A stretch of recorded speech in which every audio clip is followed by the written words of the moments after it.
Hey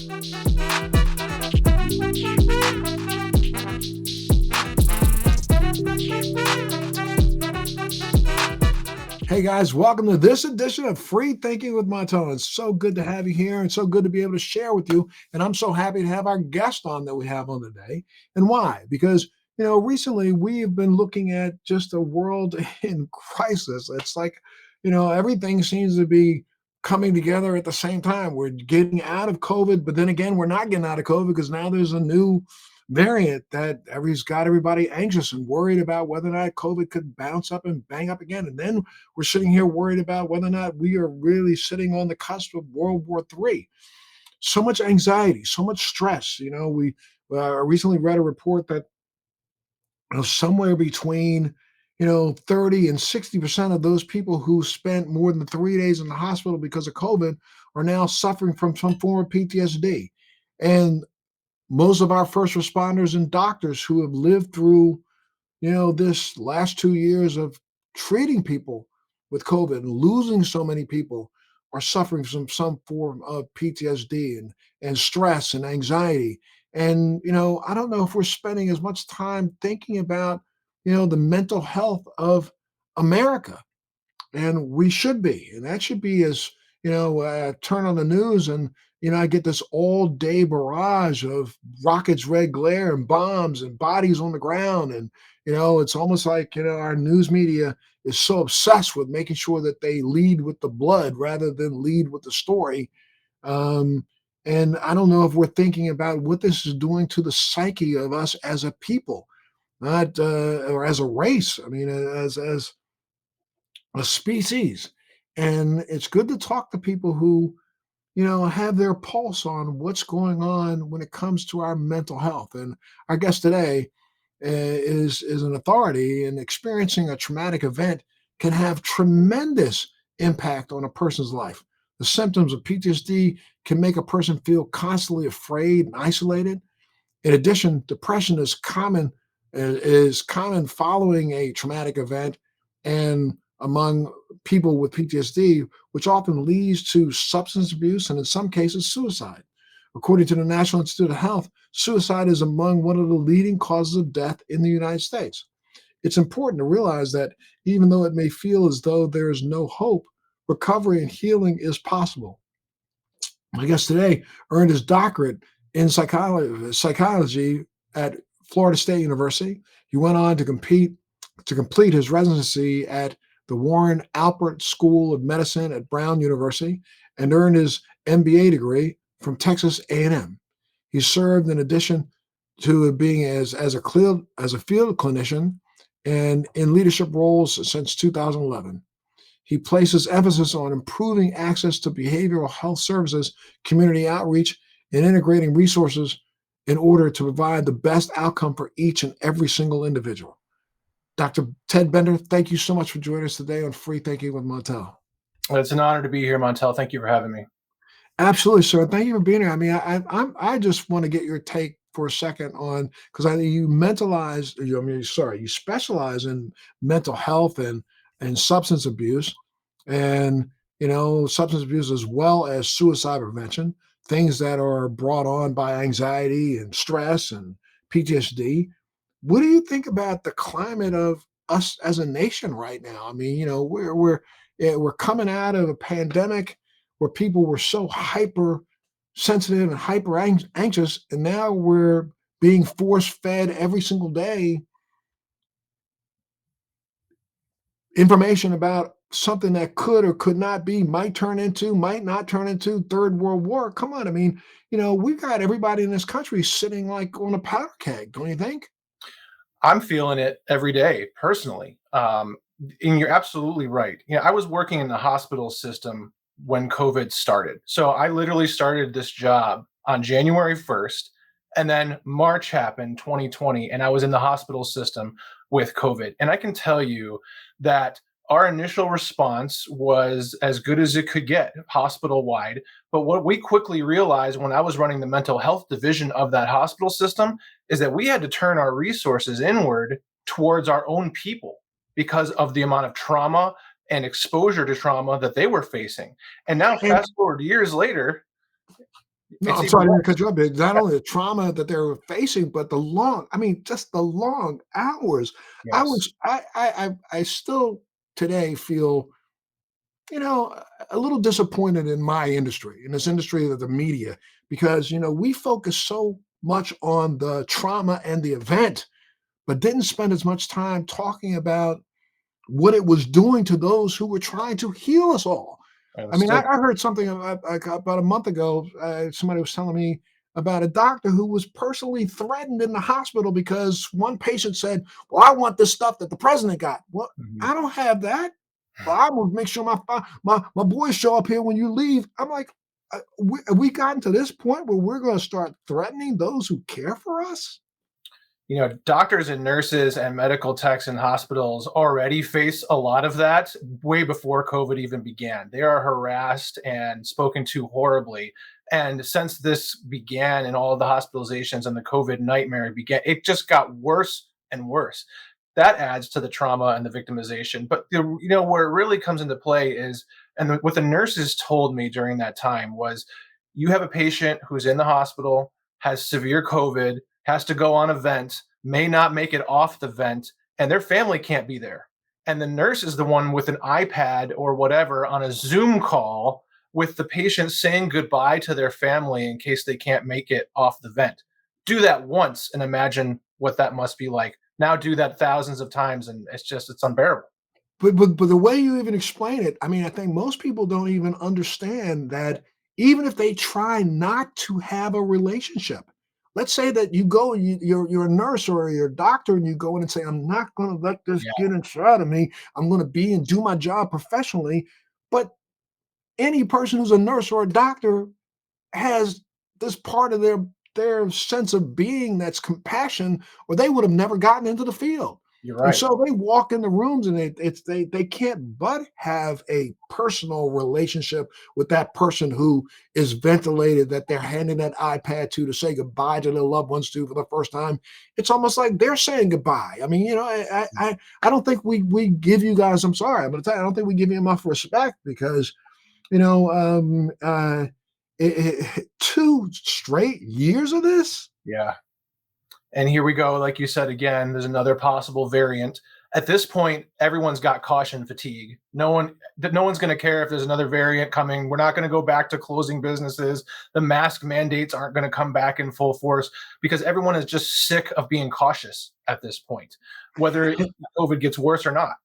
Right, and that also, I mean, we could talk about this for hours, Yeah, because I just think this is absolutely ridiculous that we are so pompous as human beings that we believe that we can kick nature's ass, and we can't. I mean, let's get a grip here and understand that, if we knew everything, nobody would be sick. So we don't that's know everything. But then number two, you know, we approach this as if we are truly the kings, or the pinnacle of this ground thing that we live on, right. but don't even recognize that this big round thing that we live on is a living, breathing entity moving at a couple 100,000 miles an hour through a space and time. We don't even stop for a second to fathom what we really are. We're nothing more than this infinitesimal little piece of dust that is as insignificant as any other. I don't think our significance is as great as we believe it is, and therefore we think that we lord over things like virus, we lord over things like bacteria, but better start to recognize that that was around a couple million years before we even got here, and it's going to be around for a couple million years after we go. And you hit on a good point. That existential crisis that you're talking about may be part of what's kind of leading to this surge of anxiety and depression. Like you said, we could talk about these aspects, all day long, but we're seeing significant increases in anxiety disorders, significant increases in depression, significant increases in suicide that started long before COVID even came onto the scene. And now we're seeing all these newly diagnosed people who didn't have these kind of problems, and we're certainly seeing it in my industry.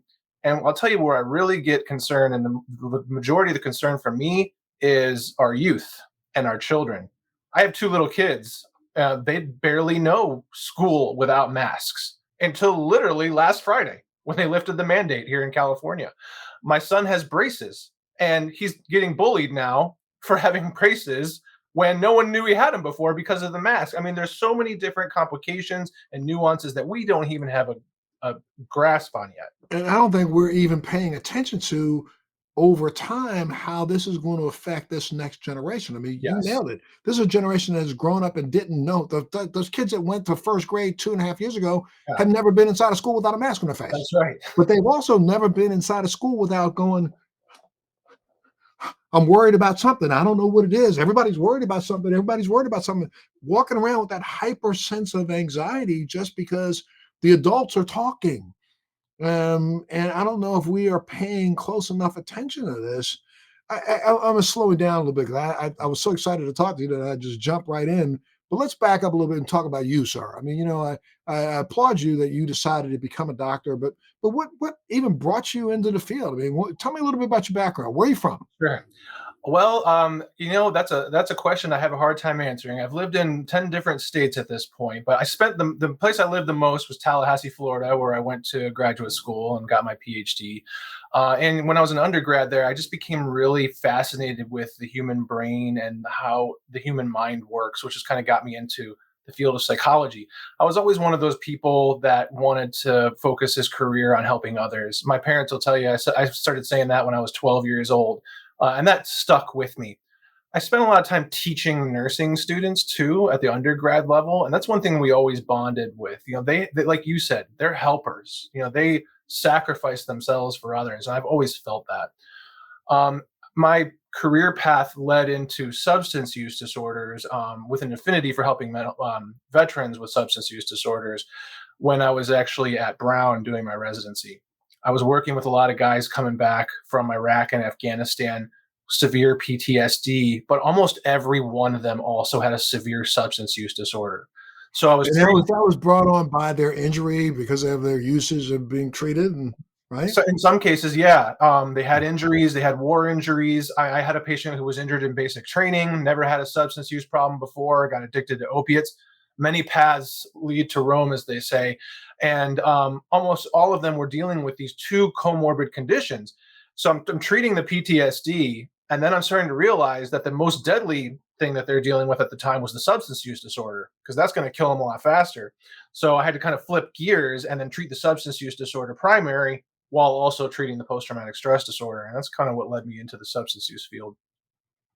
And I mean, now we've also got not only substance abuse and its link. Let's talk a little bit about the links between substance abuse and suicide itself. Yes.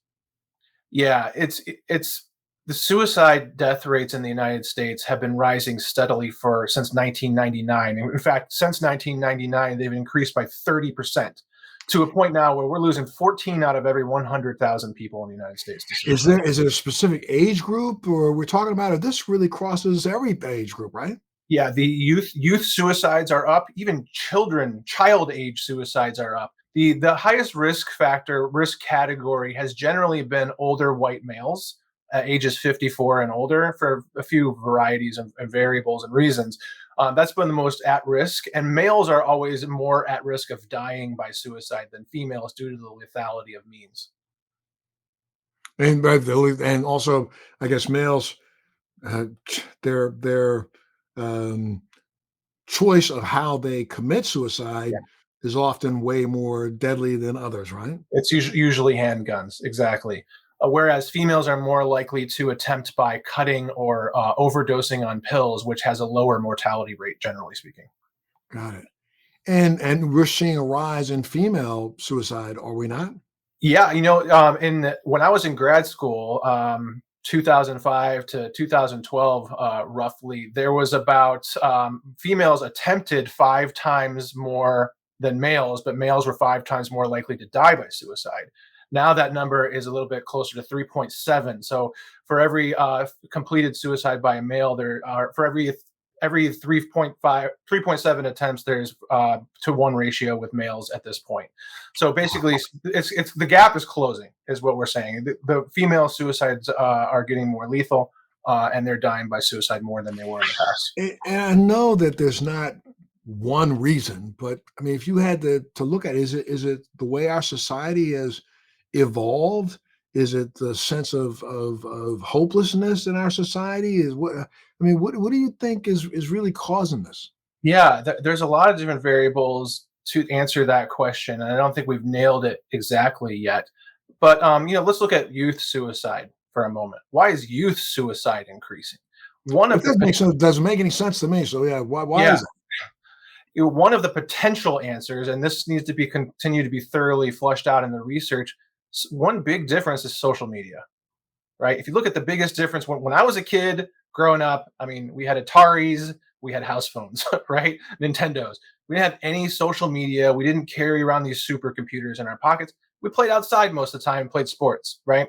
And then, if you got bullied at school, it was a tragic event. You get bullied. If you got picked on constantly, that could be a big problem. But it was But isolated. you Yeah, got bullied, and 95% of the school didn't know you were being bullied. that's right. Now the whole Now, school knows it because they can look at the bully's interpretation, your yeah, interpretation, and everybody outside of you interpreting you being bullied, right? exactly. With 260 characters on a tweet or an image or an unflattering picture. Like you said, it's become much more widespread and it's 24/7 now, right? If you got bullied in third period in middle school, it was over and done with a fight in the schoolyard or whatever used to happen. Now it's round the clock, 24/7, 24/7. Posts are going out, social media. That's a potential variable that we think could be contributing to the rise in suicide in youth. Not the And I'm glad you stay cautious and don't say anything that you think might be misinterpreted because but I am one that I'm going to say, I got to tell you, I think that this has a big plays a big role in this. And I'm just afraid of what's about to come down the pike when we're talking about this new metaverse thing. Come on now. I mean, I am blown away at the fact that people, let me get this straight. I'm going to spend my day sitting in front of this thing here acting like that little fake thing inside of there is me because I live in that fake place and the fake things that happen to that fake thing affect. I don't get it. I think it's because I'm too old. I must be. Yeah, Montel, I feel myself wishing that my kids could have had the kind of childhood that I did. I had a good childhood growing up. Spent all my time outside in Ohio and Michigan, playing in the woods, playing basketball with my friends. My kids don't do that, nearly as much as I did. And yeah, and the metaverse, and we're gonna be living inside of a headset. I mean, it blows my mind. I got to tell you, well, that one right there. Let's just stop and think about that for a second. If you wanted to give some advice to like a parent right now, I mean, would you tell a parent, look, this technology, just because I often have said this, just because they make it, don't mean you got to buy it. Yeah. Period. Remember? And Yeah. but okay, so the truth is, so your kid's going to beat you over the head for Christmas. You got to go get them Yeah.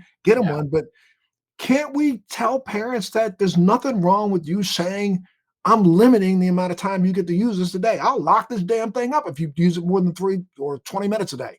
But Even parents should be even doing Apple that. knows that, right? They added the screen time feature to their software for this exact reason. Steve Jobs was famous for not allowing his own kids to have an iPad. So I think, look, it's each parent's individual choice on how much screen time their kids get. But if you're at a point where you're not monitoring it at all and they're just on it all day long, that yeah, that's something to be concerned about. Everything in moderation. I was shocked. I had not gotten out that much in the last couple of years. I mean, I and my wife, who were very avid diners, we used to love going to restaurants. But then COVID hit, and of course we stopped. And now it's just I am taken aback by this attitude, hoo hoo, I'm free. I get to do whatever I want to do. And the behavior of people right now is worse to me than COVID. I mean, I go in a restaurant and I hear somebody speak to a waiter or a waitress, I feel like throwing a fork at them. Or the rudeness in which people want to push by you in line, or they want to, it's just there's this weird rudeness going on.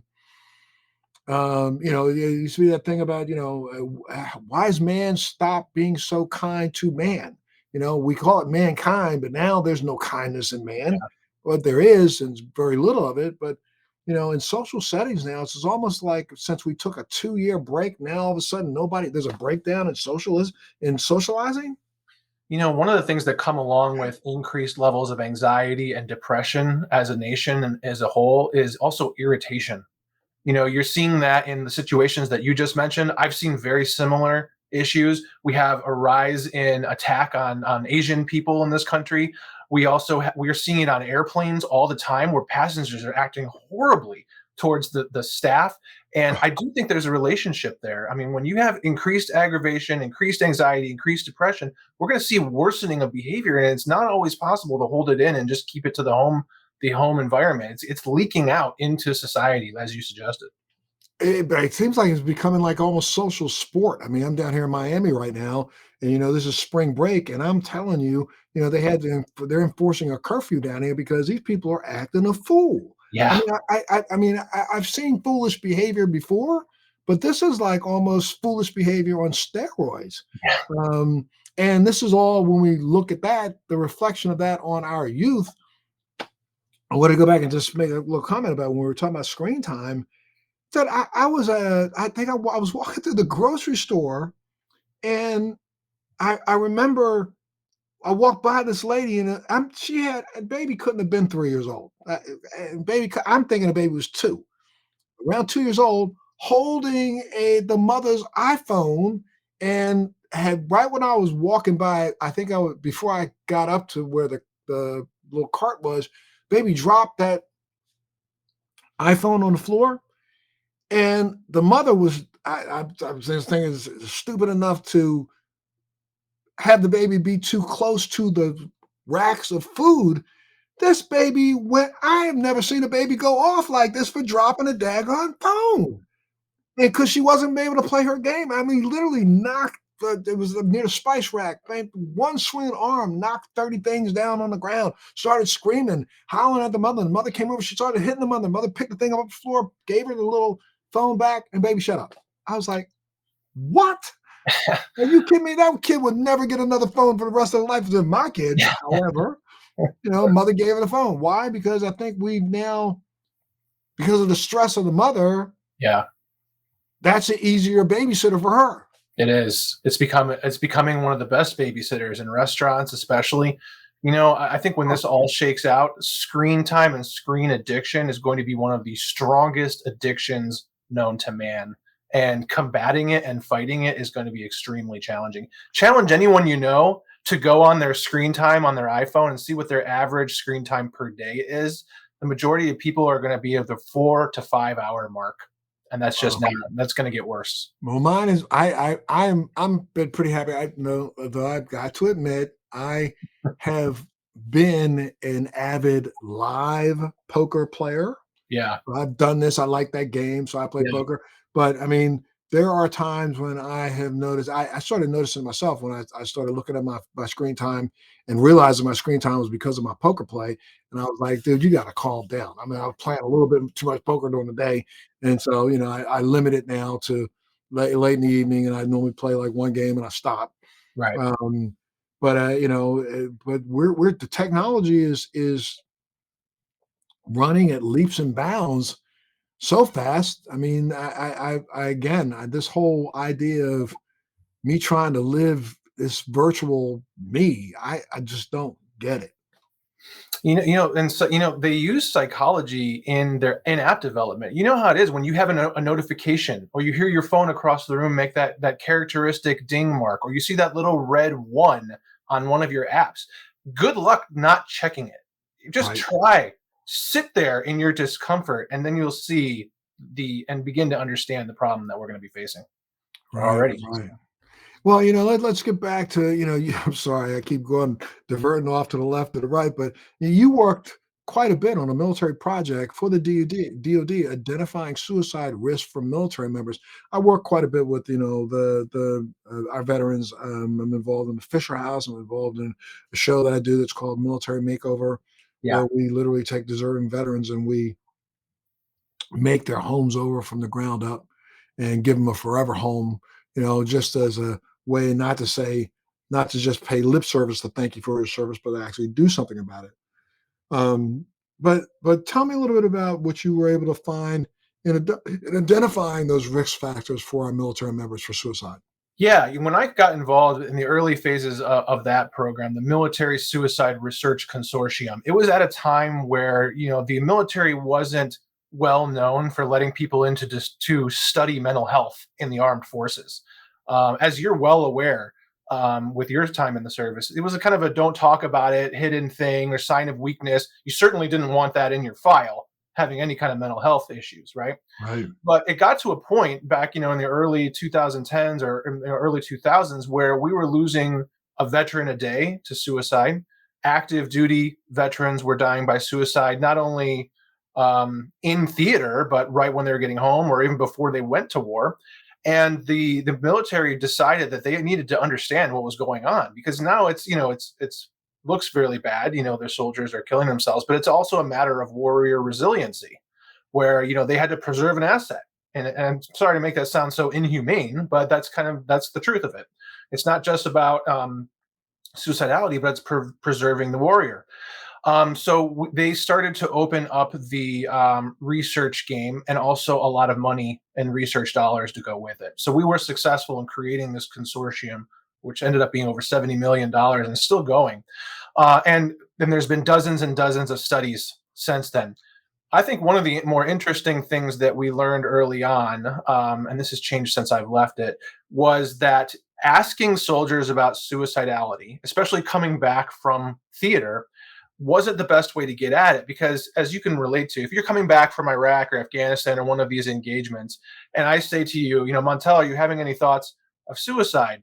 You're not going to say yes. Oh, no, no, no. You got to say that first. No, no, no, no, no. Right? Right. You want to go home and see your family. You don't want to be Right. triaged into a mental health facility, which could happen. So we had to start by kind of trying to figure out, how do we assess for suicide and suicidality without directly asking about it. So that's some of the research I got involved with. And one of the variables that we found was sleep. Sleep is something that you could feel comfortable talking about, and specifically nightmares and recurring nightmares. And those were two key variables that we found to be highly related to potential suicidality, and could give us an indicator of a risk factor. I think I mentioned this to you when we spoke before on your podcast. I was talking about the fact that I've been involved in a project now for years, almost 12 years. That's called, excuse me, RTM, Reconsolidation of Traumatic Memories, which has been now listed by the ISTSS as being one of only two what they call known cures for PTSD, because it's got a 90% efficaciousness rate. And I'll let you know that about 2 weeks ago, the Ukrainian government reached out to R&R, which is their nonprofit arm, and asked them to please come over and train some clinicians in Poland who are Wow. Ukrainian to now help start counseling veterans and some of the civilian population. Because and they started last week. They're putting 46 people through right now. They got another 150 on a waiting list that they're going to start training within the next couple of months. They should complete all the training and certify the clinicians that they're working with in the next 2 to 3 weeks. This RTM protocol, I don't know if our office did send it to you, but it literally remits most of the symptoms of PTSD in 5 to 10 hours without any medication. It's pretty Yeah. phenomenal. I've been very, very impressed with him, and I'm working right now to see if we can get as much information, spread across the country and around the world about this. And I think, its recognition now in the Ukraine is going to probably help it do that. That's really good to hear. We need better treatments for treating post traumatic stress disorder, treating veterans and people who suffer from severe traumas. And the frontline treatments that we have now are typically cognitive processing therapy and exposure based traumas, and they do work Right. and they are very effective. But you hit it on the head. It takes a lot longer than 5 to 10 hours for those type of Yeah. treatments. And I think And exposure therapy, one of the things about that, not that I knock it because it does work for some, about 37%, exposure therapy does force the individual to relive that trauma. yes, And sometimes that's not necessarily one size doesn't fit all. That's not necessarily the best thing for everybody who's suffered trauma, especially some of the civilian trauma that, from rape or to childhood sexual abuse or to accidents and things like that. That's been a little bit tough now, but I think that it does work for some. What are some of the other treatment protocols that you've found that might be really effective for PTSD? yeah. The ones that I used with active soldiers and also female sexual trauma victims primarily was the cognitive processing and exposure-based traumas as the frontline treatments for that type of disorder. You know, doesn't work for everybody, like you said, but there is no one mental health treatment that works for everybody. You know, like take depression, for example. Frontline treatment for major depression is cognitive behavioral therapy, but that doesn't always work for everybody. We do have other treatments that you'd switch to and try. And then, you know, the end, or if you're completely treatment resistant to depression, there are things like electroconvulsive therapy, which is used only in, you know, the last instances. And now some things that are coming onto the market, ketamine infusion has been shown to work well for treatment resistant depression. I was going to ask you about that because I'm working with a friend out of California who has been licensed to open up a few ketamine treatment centers themselves, and there's an organization that they're working with that is working deeply not only just with ketamine but also with other psychedelics and also cannabis. I mean, what do you think about those new fringe modalities? You know, you have to remain open-minded to any new type of treatments, because if psychology and psychiatry had all the answers, then we wouldn't be seeing all these rises and everything. We got to get better. We have to discover new treatments. The one caution I would give is for ketamine, for example, the research is pretty strong from what I've seen. There's strong research to show for treatment-resistant depression, it can be very effective.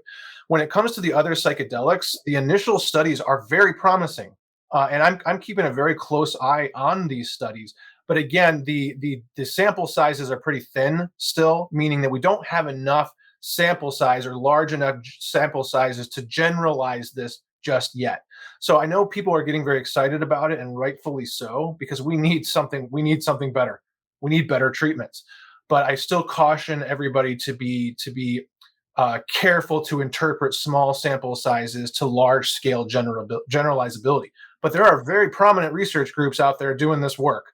It's not, you know, crackerjack research teams doing this. Harvard, Yale, very prominent researchers are out there doing this work, and I'm It's very hard hopeful. several. I Yeah, think you're absolutely right. Yeah, I see some efficaciousness in it, and I'm excited a little bit about it because I think me one of the too. things that when it comes to understanding some of the psychedelic research that's going on, and even the ketamine research, they're starting to find out that initially they thought, well, dose size might have been X, but now they are bringing that dosage size down ever so small to Yeah, micro dosing and yeah. getting some fairly significant results out of that. Yes.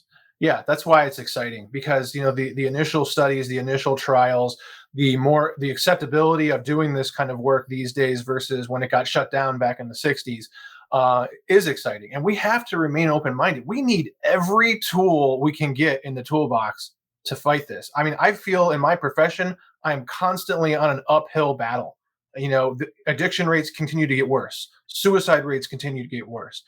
Trauma continues to get worse. You mentioned what we're dealing with here in the United States. What the poor folks of Ukraine. You know, what are we going to see for that kind of fallout? I mean, it's endless. It feels like sometimes. Generations to come, and I mean, I can't imagine the anxiety level, not just in Ukraine, but let's look at Moldova, Lithuania, Latvia, all the way around that ring of countries that are close to Russia right now. They're probably all shaking in their boots, wondering, are we going to be next?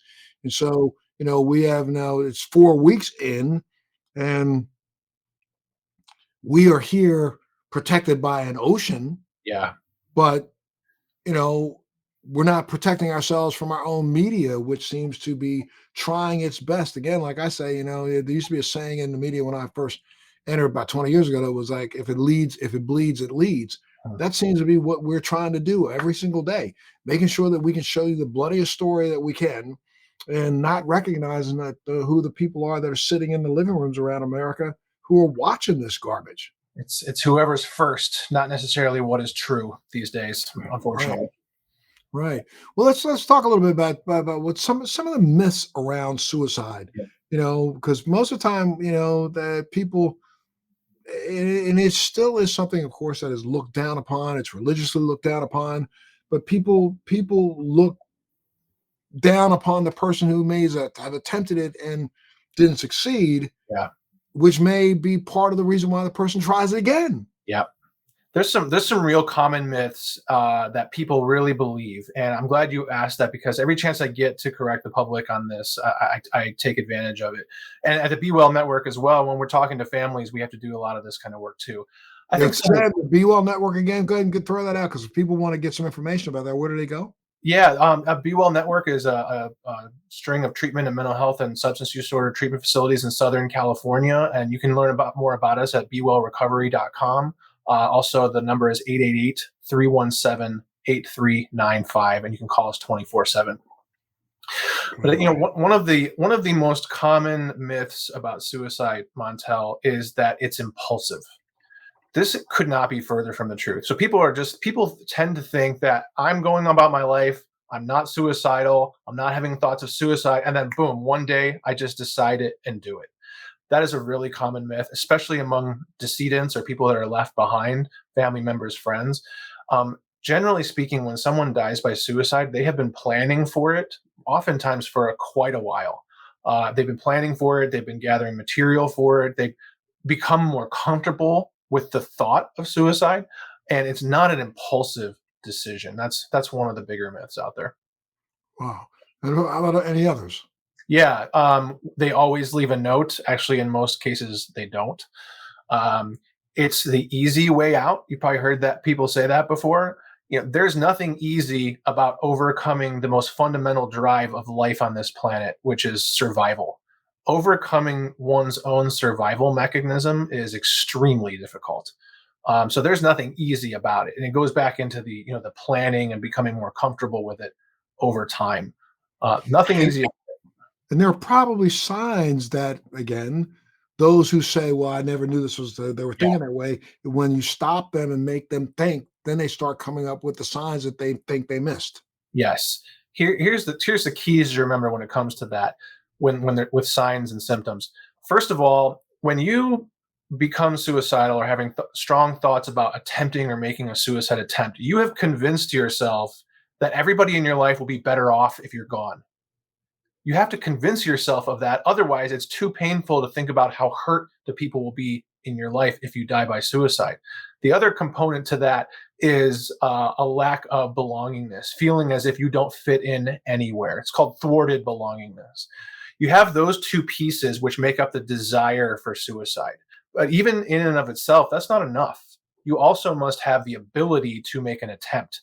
And that's where, for lack of a better word, practice kind of comes to place.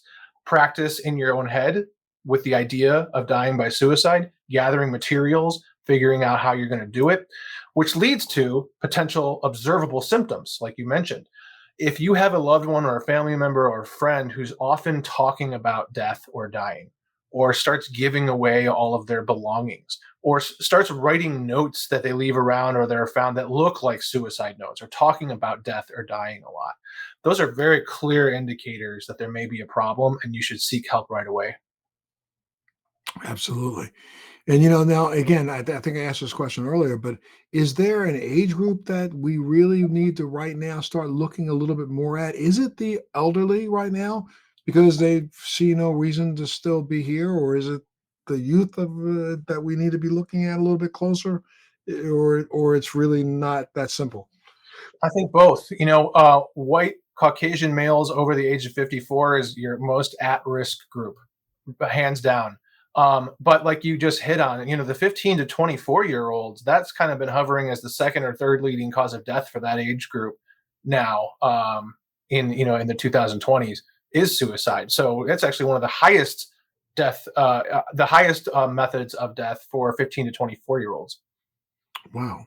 Yeah. And now, also explain to me and tell me a little bit about there is a difference between an overdose death Yes. and a suicide. Not all overdoses are because someone attempted to commit suicide. Overdoses could be that practice or could be just not paying attention, right? Yes, and sometimes they're hard to piece apart. Sometimes you don't know if it's an accidental overdose death or a suicide attempt. The numbers can get a little muddled there. But these days, when it comes to intravenous drug use, the reason that we're seeing so many overdose deaths higher than ever in our history is the extremely dangerous street drug fentanyl. fentanyl is being mixed into not only heroin and opioids, but it's being pressed into other pills. They're finding it in cocaine and methamphetamine. You're not expecting to get fentanyl when you go to your dealer and get, your cocaine or your methamphetamine or, Xanax or whatever. And people are overdosing on accident because of high levels of fentanyl that's being cut into other drugs. And I mean, that's something that really, for the first time that I think that our government really needs to step in and start doing a little bit more about intervention and allowing that trash to get in. We're not creating fentanyl here in the United States. Yeah, it's most of it's actually coming through the post office through China. That's another one of the myths. People think it's all coming from across the border from Mexico. It's not actually the case. There, it is coming across the border in Mexico. No, don't get me wrong, but the majority of it is coming from China. Right.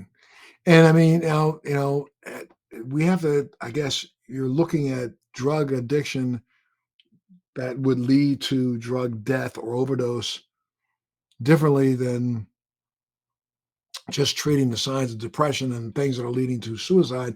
But how do we try to intervene? I mean, and I know that's a silly question, but I mean, there are families out there right now that are listening to this and they realize that, they got a loved one upstairs or downstairs in the basement who hasn't come up for a couple days, and they know that they're doing something because they seem to be asleep a lot. And I mean, is that idea of let's jump in and have a family intervention? Is that a good idea these days? Or Yeah. what's the best way to at least start the conversation? If you are a family member of a loved one who may be suffering from an addiction or severe mental health disorder, I always advocate for having a conversation, even if it's uncomfortable. If you don't know where to start and you are just too scared to do it, there's professionals you can bring in. You can hire interventionists, you can have people come in and help you have those conversations. The same thing goes about suicide, Montel, and this is critical. When another one of those myths that we didn't hit on is that if you're exhibiting signs of suicidality, I as a parent or loved one get scared. If I ask you about it, you're going to become more suicidal. Nothing could be further from the truth. The research does not support that. In fact, the opposite is shown in the research, that someone reaching out and showing that they care can actually reduce thoughts of suicide or risk of suicide death. And if I'm that person who's got, moments of lucidity where I know, that did too much. I shouldn't have done that yesterday. What do I do? What do I do? Or I'm that person who's been giving away things and thinking, oh man, everybody would be better off if I wasn't here. But then I have that moment where I think, no, that's not right. I want to be here. How do I reach out to get help? Where do I go? Reach out to anyone who will listen. But if you have no one around you or you want to talk to a professional, you can always call 1-800-273-TALK. That's the National Suicide Prevention Line. You can always call us at Be Well Network, 888-317-8395. We're here for you 24/7. The important point is reach out for help. Suicidality is not a chronic, lifelong condition. It can be treated and you can move forward in a healthy way. Same thing with substance use disorders. It doesn't have to be a chronic, lifelong um, condition for you. Treatment does work. It can work, and with time and support, people can get over these illnesses and lead healthier lives. I've seen it so many times, Montel. As many horror stories as I could tell you just as many, if not more, success stories. People that I work with here in treatment are in recovery 8, 10 years themselves. Some of the greatest people I've ever met. Treatment does work. Get the help you need. Reach out for support any way you can. And just just a final thought from you in general for those who are sitting around and we started this conversation off talking about the fact that dude, I mean the images and signs that I am fed every day, the way the society is evolving, which force me into a corner to deal with my depression or my anxiety by myself. You know, is there hope? Do you think there's some way for us to turn around? I mean, I say it this way only because it's like, I'm out in the industry. I work in television development things, and I try to develop programming that's good programming or uplifting programming. But I turn on the television, man, and I turn on the streaming services, and I'm seeing some of the darkest shit. Excuse my mouth, I'm gonna use the term shit, but I see some of the darkest shit I've seen in 30 years on TV, man. Like, I was watching a movie, and I won't say who the actors were in it, because I don't want to, I'm not, you know, um, taking a shot at them. But I watched this movie the other day about a husband and a wife, and the wife is constantly cheating on this husband. And what the husband does is he's basically a serial killer because he's killing each one of the wives, you know, dalliances. And I go through the whole movie, and you think, well, at least this is going to end right because the cops are going to come in and take down this dude. No, it didn't end like that. It ended with the wife accepting the fact that the husband was killing off her boyfriends. What? Like, who came up with this shit? I mean, because that's one of those things that for the wrong mind to see this, they may think they could pull this off. So I'm just thinking, I mean, that I was so angry when I turned off this movie. I can't even explain it to you. I and my wife talked about it for like 20 minutes. That was the worst thing I have seen in probably 30 years. How can you applaud this person who is as sick as that is? But that's what Hollywood seems to be feeding us now. And when we watch, we tune into what we're claiming to be reality shows, which is really scripted reality, where I don't care if it's the Housewives of of Piggly Wiggly. It doesn't matter. I mean, all of them are together, joined by some of the lowest common denominators of humanity. They spit on each other, they throw things at each other, they yell at each other, they talk about it. It's like, are you? Do you think that Hollywood or this country is going to finally say, you know what? Why don't we start applauding people who do some good things? You think there's going to be a change, or you think we're still going to keep going down into the abyss? You know better than I do the Hollywood scene and how that goes. I mean, from my perspective, it's whatever is making money is what's going to keep being purported. I think about this a lot with my own kids. My kids are 7 and 10. When I was that age, I was on my bike with my friends, sometimes 5, 6 miles away from my house. And Same, yeah, same here. and you can relate. The thought of that with my kids now makes me crazy. Like, oh, I could never do that, right? Right. But why? Is society more dangerous now than when we were kids, or is it the what's portrayed in all the social media and Hollywood and films and video games? Is it worse now? I don't know the answer to that. I do know that I think the childhood that you and I had is probably lost forever. But I get scared when my kids are down the street. And I don't know Right. what has changed. I mean, like you, I can remember when I was growing up, man. I mean, we took a 5 by 5 or 5 by 4 foot board, nailed it to a telephone pole, put a basketball hoop on it, and play basketball in the corner. I mean, that was considered illegal, but nobody came down and jumped on the backs of a bunch of kids playing basketball in the street corner and letting the cars go by and playing basketball in the street corner. I mean, and we would do that, but the bus would pull up at that street corner, letting us off for school, and people were taking off their dress shoes and playing basketball in their feet. I mean, with their socks or barefoot. And the same thing that you said. I mean, I can remember, I don't know how many times, the discussion on the bus coming home from school would be, "Hey, dude, let's meet up in 15 minutes, and we're all going to go over to the quarry." And then there'd be 20 kids on bikes riding bikes over to the quarry. Why? I don't know, just to look at the water and ride back. But that's what we did. It would take like 45 minutes, almost dark. You had to go in to eat dinner because most people were going in and eating dinner with their family, eating together, sharing an experience together, talking about their day together. But now most people come in and sit down at the dinner table and they got a phone in their hand Yeah. and don't even have a conversation with their kids. It scares me. It really does. I find myself wishing that my kids could have a similar childhood that I did, but I also find myself saying that this is 2020 22. It's a different generation now, and all I can do is to try to shield them from as much of the screen time and the addiction piece, and let them make their own decisions later in life. I'll tell you what, none of my kids are going to have any social media until they're 18 years old and out the door. That's a personal choice for me. There you But go. you know, I I wish more and more parents would make that same personal choice for their families also, because I think that, and I've heard from some people saying, Montel, the cat's already out the bag, or, old blue is out the gate. Well, put old blue back in the gate. You know what I'm saying? Time. Well, Doc, I can't thank you enough for being a part of today's show.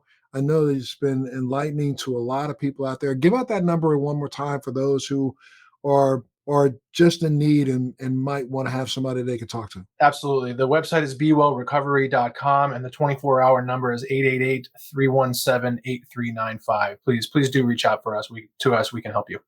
Thank you so much, Dr. Bender. And of course, you're always welcome back here if you just want to kick it and talk about it. And I think this is something, as much as people talk about the other things in the world, that we should be having discussions about this almost every single day. So anytime you want to come back, you're welcome. Okay. I'm always available to you, Montel. Thanks for doing this. Yes, sir. No, thank you so much. And make sure you tune in to the next edition of Free Thinking with Montel. Thanks for joining me on Free Thinking with Montel. Please make sure you're subscribed and hit the bell to be notified when new episodes post each week. We'd love to hear feedback, so please send us your comments.